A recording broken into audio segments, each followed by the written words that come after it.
Up next, a building in Bethesda is given a new life and a summer concert by a band with a history. Stay tuned.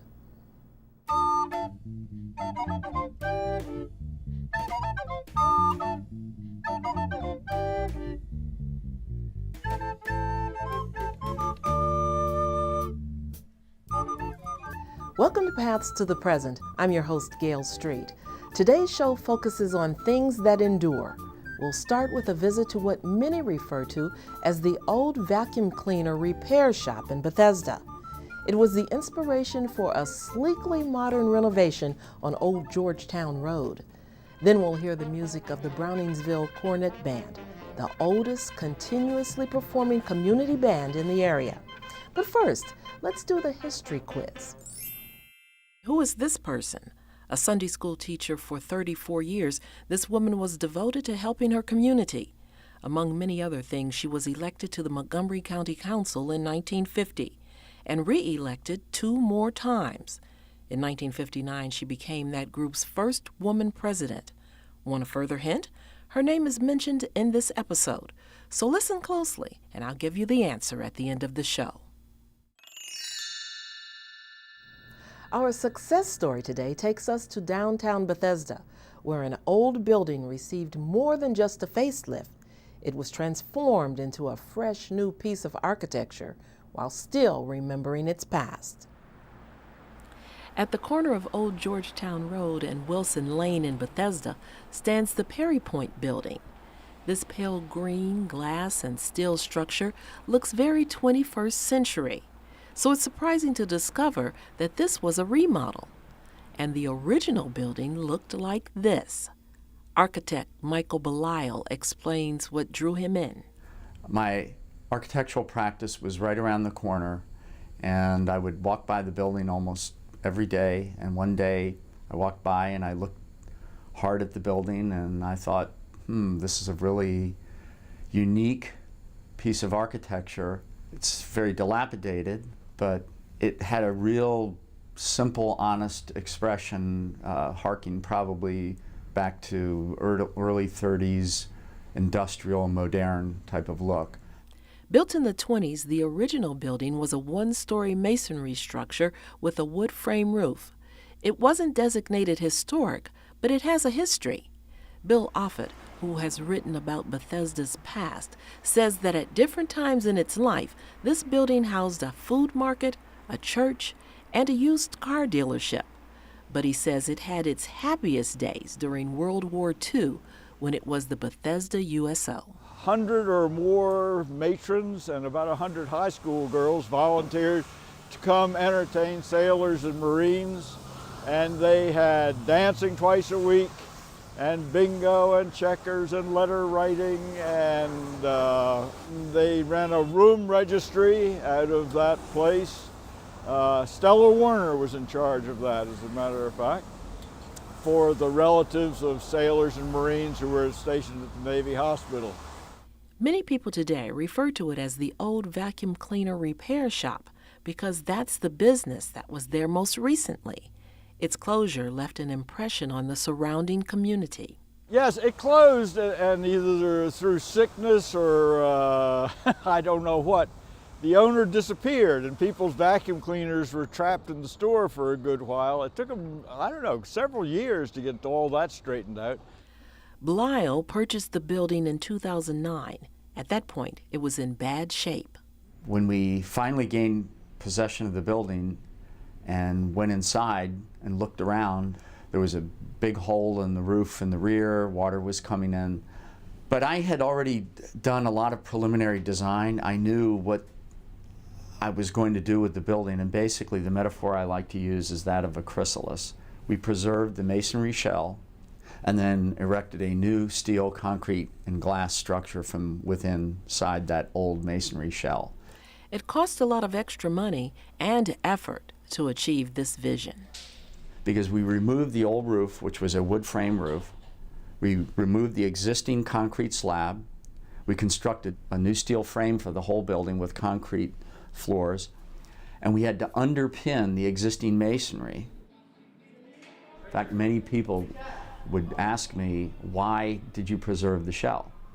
I would say it was mostly an artistic decision on my part. And like a butterfly emerging, the Peripoint Building was born. Today it's a 3-story structure that glistens by day and shines at night. Gallery Neptune is housed on the 2nd floor. Owner Elise Harrison appreciates this building's roots.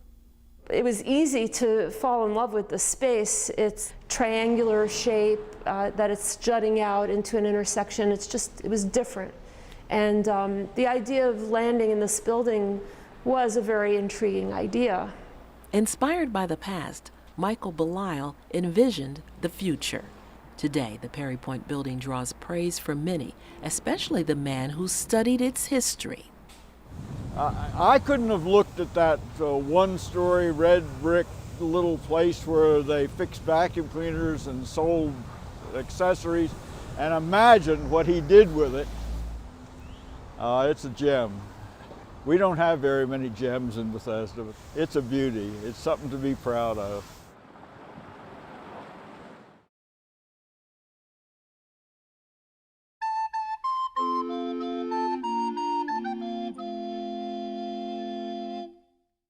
From the late 1800s until fairly recently, most people living in Montgomery County worked the land. Usually it was a family affair, with everyone working hard day and night to cultivate their product. There was little free time or opportunities for vacations, and when they did get a break, farmers and their families usually had to make their own fun. In the summertime, one popular pastime was listening to or playing in the community band. In the 1900s, communities from Potomac to Clarksburg had their own band. Each was a little different, but the aim was the same: to provide entertainment at church picnics, volunteer firemen's parades, and carnivals. Today, only one local band has played together continuously since its founding. In 1884, William A. Walker started the Browningsville Cornet Band when he was only 17. Back then, the town of Browningsville consisted of a few stores, a grocery, as well as a mill.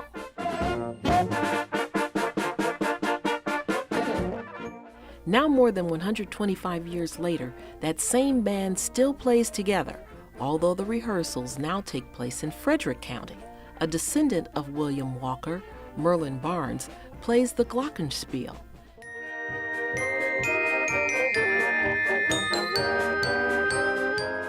She joined the band when she was 12 years old. The son of the founder of the band, Dwight Walker, came to my home, and they had a glockenspiel that no one was playing, and he knew I played piano. So he suggested that, or asked if I would be interested in playing it. I was very interested because my dad started playing in the band when he was like 12 or 13 years old. So I've always gone to band engagements and would sit in front of the band and just, enjoy it so much. So I was excited.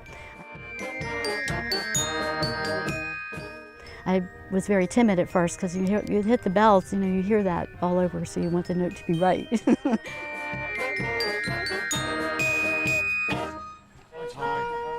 Made up entirely of volunteers, the Browningsville Cornet Band is a nonprofit organization.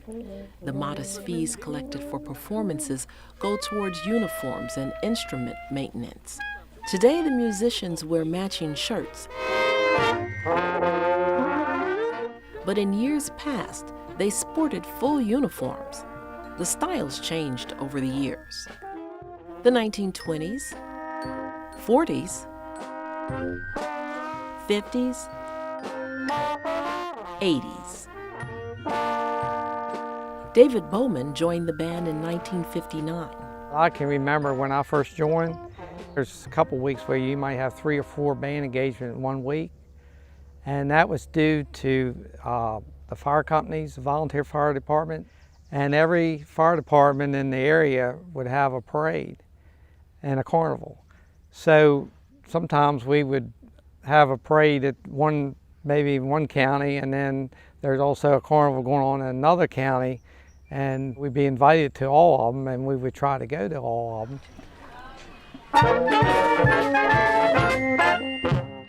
While there are fewer opportunities to perform nowadays, the band stays busy. Amanda McCurry is the current director. We rehearse once a week from January through May. We'll take a week off for Easter, and then we play all summer. Usually anywhere from 2 to 6 shows a month during the summer. Things like this, church picnics. We have some church picnics we've been playing for over 100 years at the same church. Family reunions, there's families that are related to the original members. Community parades, we were just at New Windsor Parade last week. But they're a good group. It's a mix of all sorts of different skill levels, which is a challenge to work with, but they're fun. They're a fun group. The band's bylaws called for the cultivation of musical talent in the community. It's a way for parents to pass on the love of music to their children. John Campbell has been playing the saxophone with the band since the early 60s. Had 3 kids played in the band with us. It was sort of our family activity. 2 daughters and a son that played flute and clarinet. And at this particular performance, John's daughter returned to play along.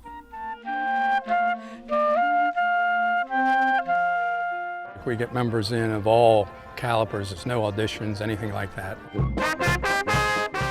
That's Bob Vernier. He plays the trumpet and is the current band president. My kids were in it for a while, carried the banner when we marched in parades. That was another big thing. They had an actual honor guard and banner carriers. And at one time, I understand, even like majorettes or something with the band. Yeah, baton twirlers. It was much larger in the past when it was like the only thing going within the community. From the beginning, Merhlyn's great-great-grandfather had one goal for the band. His goal, I know, was for the band to play 100 years, which we did reach that goal. And we're well into going into our second 100 years. I certainly hope that it continues.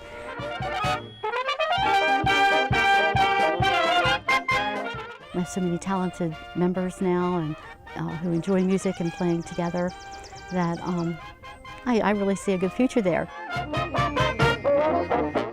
Walt Frazier, former director and president, as well as trombone player, explains what keeps the musicians coming back. Oh, I love to play music. I play in other bands. You work all week, and then this band rehearses on Friday night, and it's a great release to come out to rehearsal on Friday night.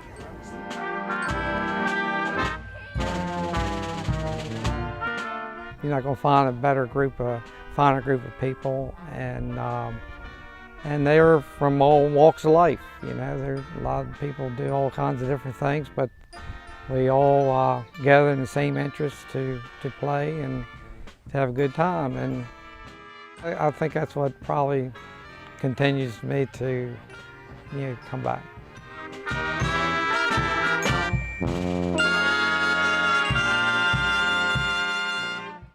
So, how did you do on the history quiz? Stella B. Werner, the first woman president of the Montgomery County Council, did many things for this county. As you heard in today's show, she helped organize the Bethesda USO during World War II. In the 40s, she headed the county's first charter commission, creating the constitutional framework for our county government. And she was a member of the county's press association and hosted a radio show on WBCC in Bethesda. Well, that's all the time we have for this show. If you have comments for us or ideas for future shows, send an email to paths.present@verizon.net. Be sure and tune in again next time when we follow more paths to the present. See you then.